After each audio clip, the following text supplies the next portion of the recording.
soo dhow daawade ku soo dhow qaybtii labaad ee sheekadii Shulaama Koohin ama Lu'lu'i Muusaad. waa mid aad ka kororsan doonto dhagaraha ay Muusaad u maleegayso ummadda muslimiinta ah iyo dhammaan caalamka intiisa. qaybtii hore waxay noo joogtay iyadoo oo rag oo dhan ku mashquulsanaayeen Shulaama Koohin, laakiin waxaa jiray ka mid a ragga xafladda ka soo qayb galay oo aanan marna u soo dhowaan Shulaama Koohin oo isagoo ka eegayay sheekaas, balse kor kala socday dhaqdhaqaaqyadeeda oo dhan isagoo isha ugu hayay si aan muday meefteeda.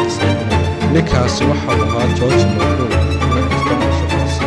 laakiin asalkiisu waxa uu ahaa Yuhuudi ay magaalada Beyruut xarun ahayd, isagoo ay hawshiisu ahayd sidii Yuhuudda ugu tarxiilin lahaa dhulka Falastiin. waana shaqada ugu badan ee Shulaama Koohin iyo shabakadeedu qaban doonaan, inkasta oo la qaban doono ay gacantana ku soo dhigi doonaan sirdoonka Lubnaan. George Malcoe da'diisu waxay ku sii dhowaanaysay da'da 40-ka. dhererkiisu waa dhexdhexaad, madaxiisa xabado cirro ayaa ku yaala. waxaa madaxiisa ka guuxayay siduu la kulmi lahaa Shulaama Koohin si ay howlaha uu wado garab uga siiso. waxa uu eegay xaaskiisa oo garab joogtay, waxaana uu ku yidhi, badeeg siday qurux badan tahay, ina mari aan ka fikirno sidii aan ula kulmi lahayn iyada. xaaskiisii weedhoo la caddaysay, waxayna ku tidhi, waa gabadhii aad haadin jirtay si ay kaaga caawiso howlahaagasa. George isagoo xaaskiisa u jawaabaya ayaa waxa uu ku yidhi, waxay noqon kartaa shabakadii noqonka koowaad. xaaskiisii oo jiiro dheer oo sigaar sii jiidaysa ayaa waxa ay ku tidhi, waxaan isku dayaya inaan barto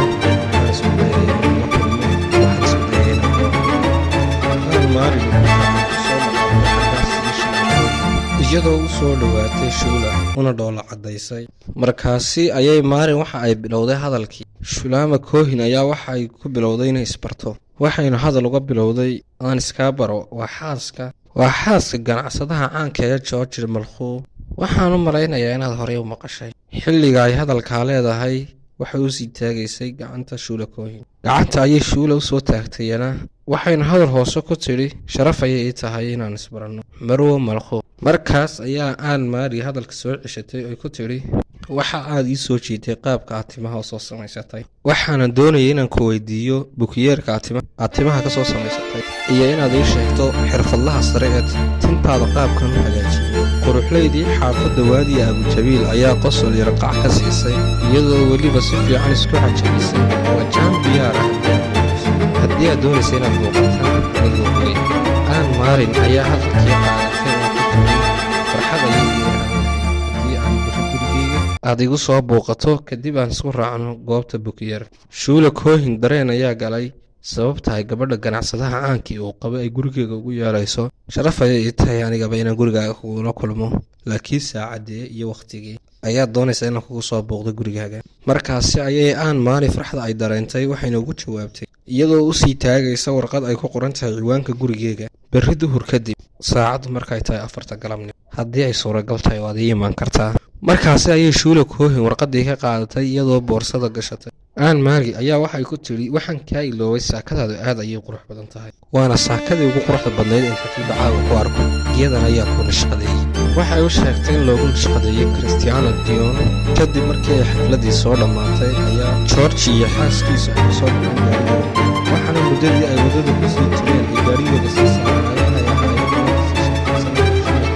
iyo kulankooda, taasi uu doonayo inay howlihiisa ka caawiso lana shaqayso. wakhtigu wuxuu ahaa 1948, waxaana gabagaba ahaa qorshihiisa hanuuniyadda iyo sharqoolkii weynaa ee lala maaganaa dhulkii reer Falastiin. waxa uu George Malcoe ahaa mas-uulka Yuhuudda u qaabilsan howlaha lagu tarxiilayo dadka la geynayo dhulka Falastiin, waxaana xarun ahayd magaalada Beyruut ee caasimadda dalka Lubnaan. George waxa uu howlahan mas-uul uga dhigay xarumo ay ku lahaayeen basaasiinta Yuhuudda, Rome oo ah caasimadda dalka Talyaaniga, Bariis oo caasimadda dalka Faransiiska ah, iyo Qubrus. waxaana wakaaladdu George ay siin jirtay qiimo kasta oo lacag u baahdo si uu howlaha uu hayo u dardargeliyo. markana aanu eegna sida Shulaama Koohin ku noqotay gacanyaraha khaaska ee George Malcoe. George ayaa markii isaga iyo xaaskiisa ku soo laabteen guriga waxa uu weydiiyey, sidee ayaad u aragtaa gabadhan quruxda badan, mise ma kula tahay inay ka soo baxayso howlahan? ma kula tahay qof iska caada iyo sirteennana qari kara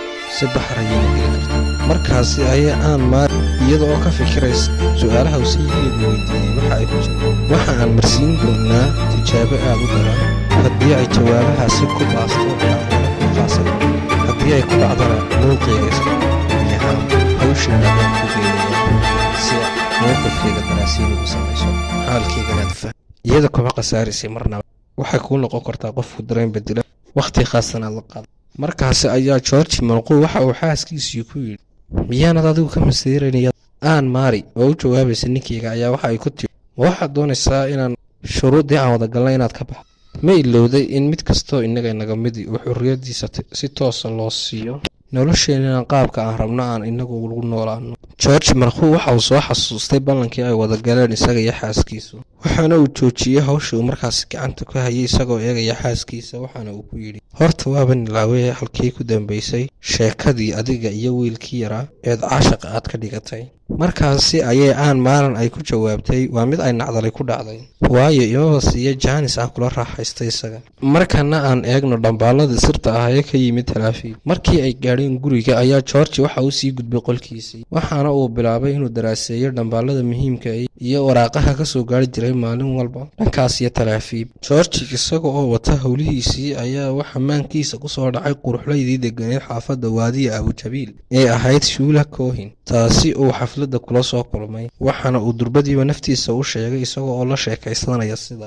waxaan ka dhigan doonaa gacanyarahayga khaaska waayo waxay aqoon u leedahay luuqadaha cibriga carabiga iyo farasiiska waxaana iga caawin doontaa dhambaallo badan oo afka cibriga ku qoran inay igu turjunto carabi waxaa intaasi usii dheer inay tahay gabadh qurux badan oo wax badanay qaban karta georgi waxa uu ahaa yuhuud khabiir ku ah howlaha basaasida iyo sirdoonkaba wuxuuna ogaa in uu ku tiirsanaan karo shuula koohin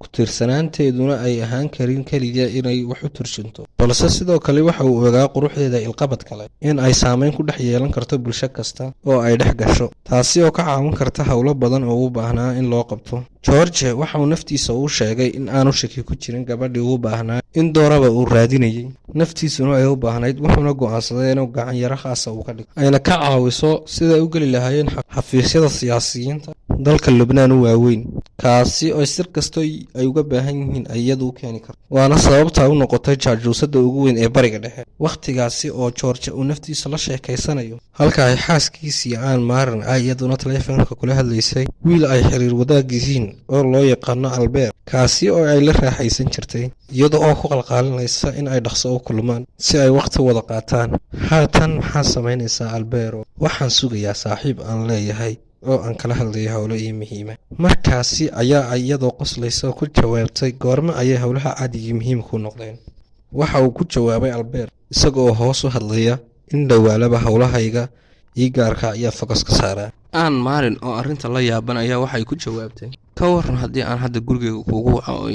oo ii imow aan ku dhaho macquul maaha waayo ninkaagii ayaa jooga maxaa kaa galay middaasi mar haddii aan ahay anigu qofka guriga kuugu yeedhayay kolley adiga ayaa mas-uulka ah wixii halkaasi ka dhaca oo dhiba oo ku soo gaadha aniga waa kuu soo socdaa waana kuu imanayaa aan maalin markaasi ayay guriga ku gashay ninkeygii oo weli guriga ku jira dhambaaladiisiina akhriyaya inay ka dhaadhiciso sheekadii